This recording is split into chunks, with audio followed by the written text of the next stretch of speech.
कांद्यासाठी जेव्हा आपण नर्सरी बनवतो म्हणजे शेतकरी बांधव जेव्हा नर्सरी बनवतात तर त्यावेळी काय काळजी घेतली पाहिजे, कुठल्या कुठल्या कल्चरल प्रॅक्टिसेस त्या करत नाहीयेत किंवा केल्या पाहिजेत, त्याबद्दल थोडीशी माहिती द्या. ओके. आता कसं असतं की सगळ्या शेतकऱ्यांना माहिती आहे की लागवडीपूर्वी आपण पुनर्लागवडीचा जर कांदा आपण करणार असू तर आपल्याला पहिले रोपं बनवावी लागतात आणि मग साधारणतः 30 ते 45 दिवसात ते रोपं तयार होतात आणि नंतर आपण ती अशा प्रकारे लागवड करून टाकतो. तर नर्सरीमध्ये खूप जास्त काळजी आपण घेतली पाहिजे. याचं कारण असं की जेवढे काही पुढे काही दिवस जो कांदा आपल्याकडे चालणार आहे तर तो कांदा पिकामध्ये जेवढे काही अडचणी येतात, म्हणजे समजा मूळकूज असेल, कांदा सडत असेल किंवा कोलेडोट्रिकमचा प्रादुर्भाव असेल, पिळी पडत असेल, ज्या काही असंख्य अडचणी ज्या आहेत तर ह्या अडचणी कोणत्या शेतकऱ्यांच्या ठिकाणी किंवा त्यांच्या शेतात जास्त येतात, ज्यांच्याकडे नर्सरीमध्ये ते जे काही संगोपन चांगलं नाही केलं गेलेलं आहे किंवा काळजी तेवढी चांगली घेतली नाही गेली किंवा प्रकृतीमुळे किंवा निसर्गामुळे देखील काही तिथे आपत्ती आलेली असेल, जसं पाऊस पडला किंवा खूप जास्त धुकं आहे, ज्या काही अडचणी असतील त्या नर्सरीला जर अडचण असेल किंवा ती चांगली नसेल तर पुढे अडचण जास्त दिवस राहणार किंवा आपल्याला 30 ते 40% नुकसान कांदा पिकामध्ये नर्सरी जर प्रॉपर नसेल तर होऊ शकतं. या सर्व कारणांमुळे आपण नर्सरी खूप चांगल्या प्रकारे केली पाहिजे.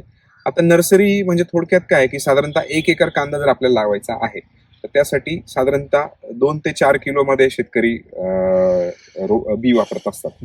मग यासाठी आपल्याला कमीत कमी 4 ते 5 गुंठ्याची नर्सरी आपण केली पाहिजे.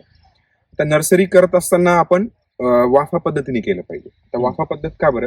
कारण की जर वाफा पद्धत असेल तर वाफा कसा असतो, साधारणतः वाफा 1 ते 1.25 मीटर रुंदीचा असला पाहिजे आणि 3 ते 5 मीटर पेक्षा जास्त त्याची लांबी नसली पाहिजे. उत्तराच्या दिशेला त्याला तसं अप अँड डाऊन तसे त्या पद्धतीने आपण प्लॅन केलं पाहिजे.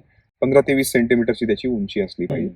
जर असा गादी वाफा तयार झाला, गादी वाफा म्हणजे गादीच्या प्रमाणे तशा उंचीचा आणि तसं प्रॉपर जर रुंदीचा तयार झाला तर आपण जे काही पाणी देतो आहे, मग ते पाट पाण्याने देतोय किंवा जे काही आपण प्रॅक्टिसेस करतो आहे, तर ह्या प्रॅक्टिसेसमध्ये होतं काय की गरजेपेक्षा जास्तीचं पाणी किंवा आपण दिलेलं पाणी हे त्या बियाला जास्त हॅमर करत नाही.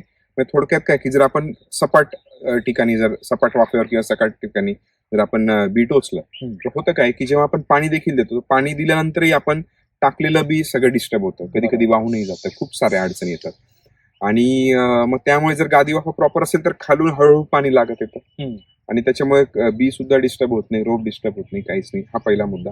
दुसरा मुद्दा, जर ड्रिंचिंग करतोय आपण किंवा पाणी देखील देतोय तर गरजेनुसार त्याला जर वापसा चांगली मिळाली तर मुळ्या चांगल्या वाढतात, ऑक्सिजन चांगला मिसळतो आणि त्याच्यामुळे मित्र जीवाणू मित्र बुरशी देखील चांगलं तिथे त्यांचं संगोपन आपल्याला करता येतं की जे आफ्टर ट्रान्सप्लांटेशन देखील महत्वाचं असतं. तर मग त्यासाठी आपल्याला हे महत्वाचं आहे.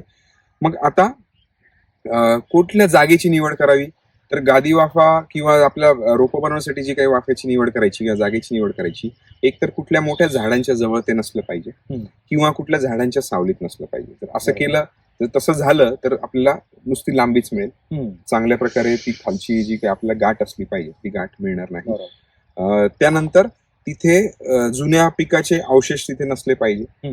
त्यानंतर जशी वाळू आहे, मातीचे दगड आहेत किंवा खूप जास्त प्रमाणात ढेकळं आहे, तर अशा ठिकाणची देखील आपल्याला जागा निवडायची नाहीये. त्यानंतर चुनखडीयुक्त माती असलेल्या ठिकाणी तर अजिबात रोप आपल्याला बनवायचं नाही. मग असे एक 4-5 जेवढे काही सध्या मला आठवत आहेत त्या पद्धतीने आपल्याला प्रिव्हेंटिव्ह मेजर्स आपल्याला ठेवायचे आहे किंवा त्याची आपल्याला काळजी घ्यायची आहे.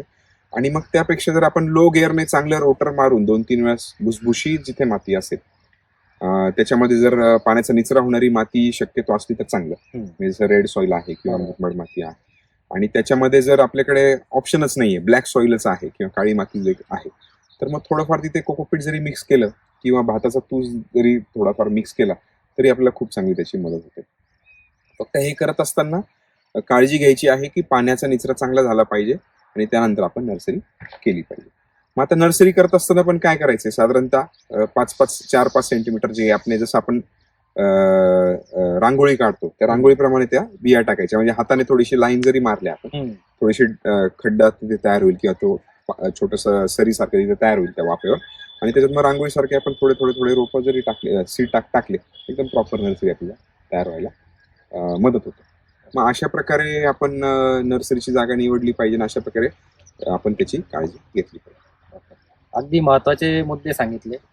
शेतकरी बांधवांनी तर शक्यतो नोटबुक घेऊन बसले आणि हे सरांनी जे सांगितलेले मुद्दे ते जर लिहून घेतले तर खूप चांगली नर्सरी आपण तयार करू शकतो.